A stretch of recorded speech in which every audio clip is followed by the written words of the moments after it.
was working as a secretary receptionist for a doctor, and one of the patients, we were in the war by that time, one of the patients said to me, well, you like to draw, why don't you learn to do drafting?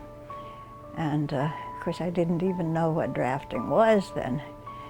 The Armory had started 2 days ago, as it happened, for apprentice draftswomen, and why don't you go down there?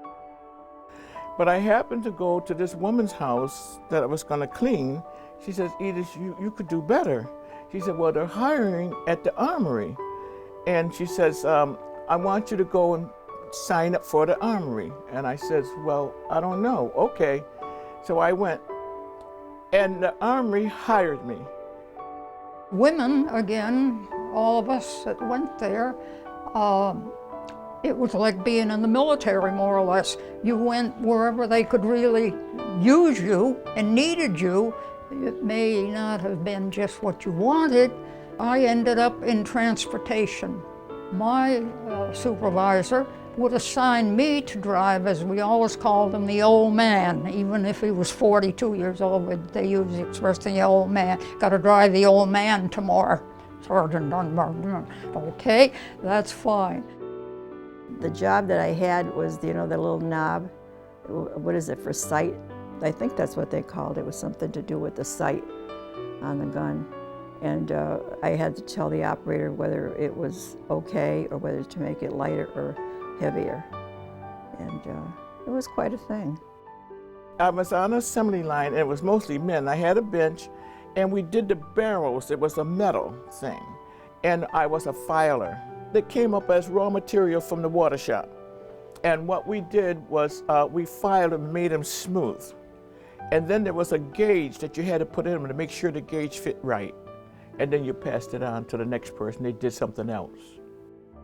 Production engineering designed ways to make things better in mass production, making and I was on jigs and fixtures, and they were designing fixtures that could hold the products in place so that they could be made quickly, one after another in mass production.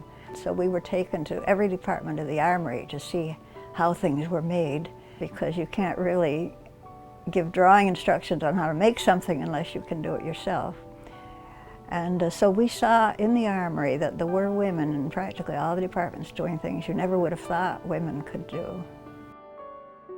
I'd get the call, want to have a pickup truck, period, come where they were located with all of these rifles, now to take them out on the rifle range to test them. One day, I decided I was going to go, and I was in civilian clothes, a pair of slacks and shirt and whatever, and somebody took 2 or 3 pictures of it. I really should not have been there, and I think if I was found, I probably would have had a little reprimand. It was tough because there was so much going on between Japan and Germany and Italy and all that kind of stuff, you were rattled all the time. And they always kept telling you the Russians were coming. In those days, that's what they used to say, the Russians are coming. So you were always on edge. These guys said, hey, look, that guy is looking at you. I said, oh, really? And so one of the guys came over and said to me, you want to meet him?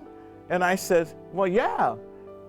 And we went together. 3 months later, I got engaged, and I got married June 25th, 1955.